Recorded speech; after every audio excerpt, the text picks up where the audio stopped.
No fighter. Think it's time we go and get them lights up. Let them high school lights ignite us. Your town, your team, your school. Live from Channel 3. This is Friday Night Football. Sponsored by UConn Health, Sports Medicine, and Orthopedics. From our brand new Channel 3 studios in Rocky Hill, welcome to Friday Night Football. Glad you're with us tonight. I'm Joe Zone. And I'm Mark Robbins. We've got highlights of 11 games from around the state of Connecticut right here on FNF. And we're going to begin with the big game on 3. Wethersfield traveling to take on Shelton. We'll send it right over now to the man on the call tonight. Uncle Asonye, you were there. You got the call, man. Listen, guys, it was something else. You're looking at a tale of two seasons. Wethersfield, on one hand, playing their third game in 11 days, still looking for their first win on the season. Shelton, meanwhile, number 8 in the Game Time CT poll, trying to avenge 2 straight state semifinal losses. So here we go. Let's take you to the action. We're talking the second play from scrimmage. Michael Kinnick drops back, fires deep for Cole Ostrowski. He makes the catch. It goes the distance. A 59-yard missile to open the game at 7-0 Shelton. Wethersfield goes 3 and out, and here come the Gales again. David Dodgelico at midfield finds some space. There he goes down the sideline. He's dragged down at the 2. He'd punch it in a play later. It's 7-0 Shelton. Third drive of the game, still in the first quarter. Hands off. There's Dodgelico again, running up the middle. The 20. The 10, the 5, and he's in again! Touchdown Gales! David Dodgelico, 3 rushing touchdowns, and we're still in the first quarter. Shelton would take a 37-0 lead to halftime. Wethersfield, after the break, taken to the air to try to get back in it. Cameron Riggy firing deep to Mikel Leshy. The grab in traffic, good for 20. Riggy would punch it in on the ground a few plays later. Closing moments of the fourth quarter, Riggy firing deep for Javon Hill. The one-handed grab to go the distance, 34 yards for the score, but this one was all Shelton. The Gales win 44-22, improving to 2-1. Shelton, after the game, on bouncing back from last week's loss in Cheshire. They had a real bad taste in their mouth after last week's loss, and I told them there's one way to get rid of that, and that's to go out and get a W and get a decisive one. There was big openings. Got to shout out the Hoggies. You know, we got Bobby Del Bono, Chris Taylor, Santino Ferrante, Chris Wavy, Jake Burrows. All of them are dogs. You know, played well. A dominant win here at home. What does that say? We're capable to go all the way. I believe that. I believe in my team. Well, let's put it this way. That's how we're opening up. Just imagine what the rest of the show has to offer. I'm Unkwa Sonia. Mark, Joe, back to you. Yeah, thanks. Let's get this one. What a matchup in Meriden. Number 1 in the state, Greenwich, up Meriden to play third-ranked Maloney. And this one, the CIAC game of the week, seen on our sister station, the Wax. What a game. Second half, Greenwich into the end zone. Brendan Auguste on the pitch. He's got it for the touchdown. Greenwich leads, but the Spartans take the lead late in the fourth. Ethan Nadinsky with the pass. Dante Kelly in the end zone. Touchdown. Maloney leads 28-27. Greenwich has the ball. 5 seconds left in the game. Quick pass. The receiver gets out of bounds with 0.5 of a second left in the game. Just enough time for the kicker, Eric Perino. From 42 yards out, it's good. What a kick. Unbelievable. A 40-yard field goal. The difference, number 1 ranked Greenwich takes down third-ranked Maloney, 30-28. What a game tonight in Meriden. A fantastic one there. We're going on now to New Haven.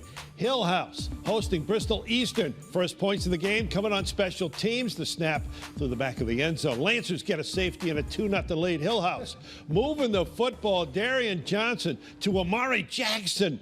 Tight rope on the sideline, making a nice catch. The Academics, though, cannot get the football into the end zone any which way. Bristol Eastern's Adam Zavich.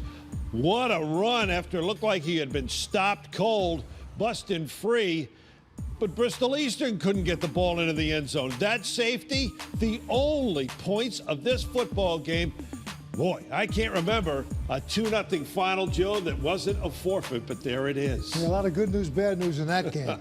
All right, the student section in Cromwell fired up this afternoon as Cromwell Portland hosted Valley Regional Lime. Panthers already up 7-0, driving again. Quarterback, that's Jess Elphick, hits Emmett Yearwood on the outside. The senior has himself a big gain there. The Panthers in business. Same drive now. There's Tyler Sapola, who does a nice job getting by the defender for a couple of extra yards. Cromwell Portland ready to put in the end zone. They do it on this play. Helfich puts up the pass to the back of the end zone, and Vaughn Payne is there. Nice catch, yeah, touchdown. Panthers up 14-0. They go on to beat Valley Regional O-line 55-7. Panthers 3-0, Valley Regional 0-3. Out to Cheshire. Do these people know how to do high school football or what? Cheshire Junior Football Night. All of the players, all of the cheerleaders from the town youth football program, they thank us for coming. No, we thank them for their dedication, their commitment, their passion for high school football.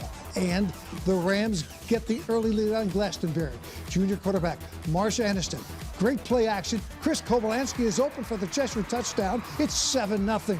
Jeff Gonzalez did a lot of the work on the ground for the Rams, and it pays off with this touchdown. It's 14-0 Cheshire. Cheshire wins 27-0. The Rams are 3-0.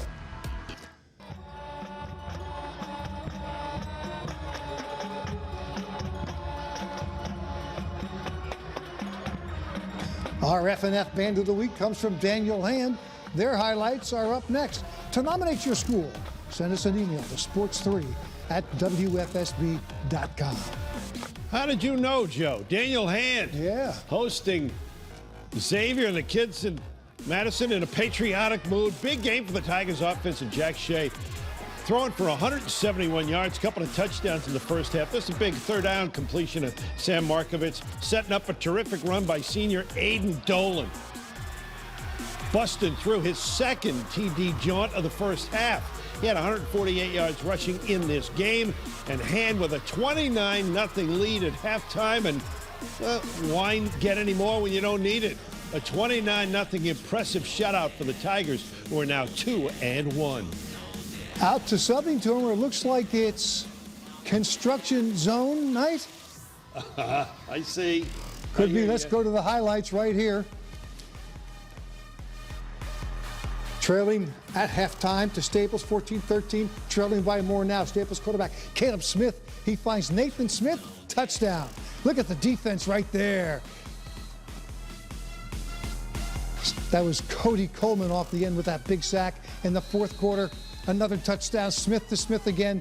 That made it 27-13. Staples knocked off number 2 in the state, Southington, 34-27. All right, we've shown you a lot, but we got a lot more to come here on FNF. Highlights will continue as we'll stop in East Haven, Trumbull, Darien, Brantford, and other places in our state. Stay with us. We're coming right back.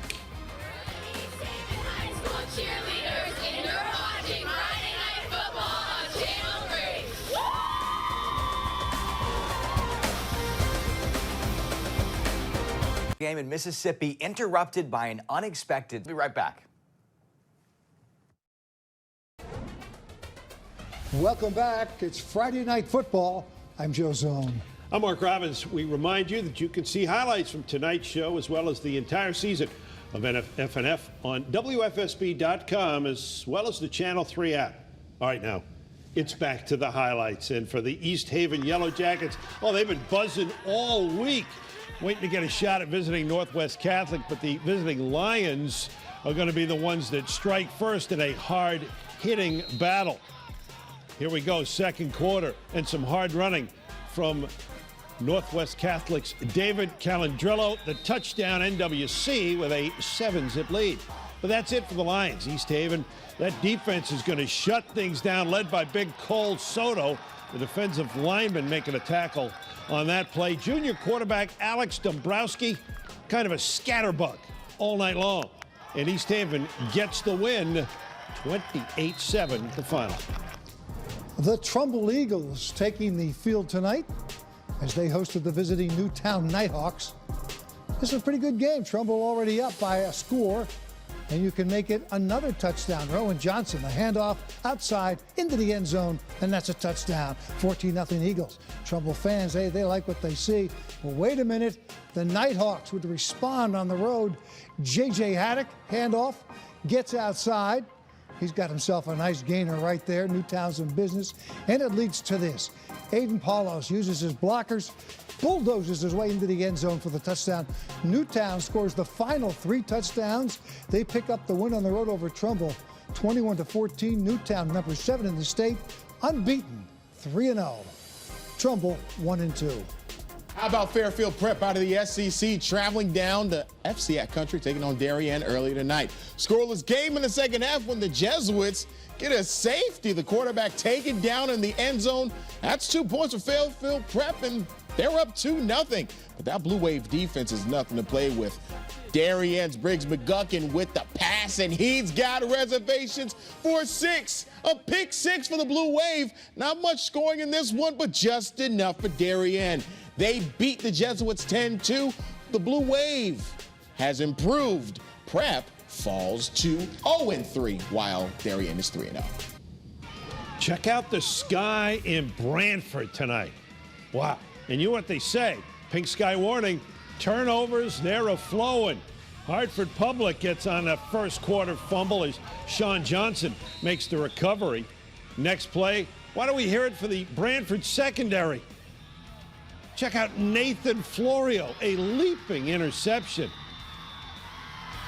And 2 plays later, the Owls make a big play. John Jackson, the strip sack, Eric Williams scooping it, and he's going to score. Touchdown, Public. We get on the board first. Now check out the 2-point conversion. Junior quarterback Khalil Barno on the scramble. And what poise, what patience to throw back to Kamal Maxwell. Public's got the lead 8-0, but it's that Brantford ground game that just wears down opponents. The Owls, no exception. Akil Lamodi leading the way as Brantford rallies and gets a 20-14 win, Joe. All right, now let's move on to the Huskies, the football team. They're in a bad spot tomorrow. They've lost the first 3. They're playing Duke, undefeated, ranked number 18 in the country, which means the best team they've played so far. Of course, the other way to look at it is that UConn's in a good spot. No one expects them to win. They're a 21-point underdog. If they pull off the upset, they're on their way back to getting this season turned around. The team we're facing is arguably the best team we've played since I've been here, right on par with Michigan last year. They got a quarterback who I think's going to be a first-round draft pick at some point. They've got an offensive line that should be up for the Morris Award, which is the top offensive line in college football. Their 2 running backs are outstanding. They're one of the top teams in the country running the football. And then they've got receivers that not only have speed and yards after catch, but they're tenacious blockers.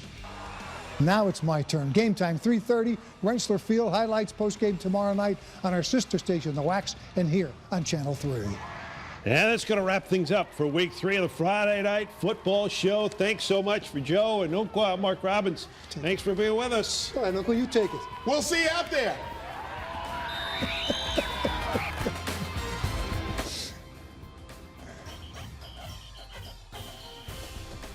They also put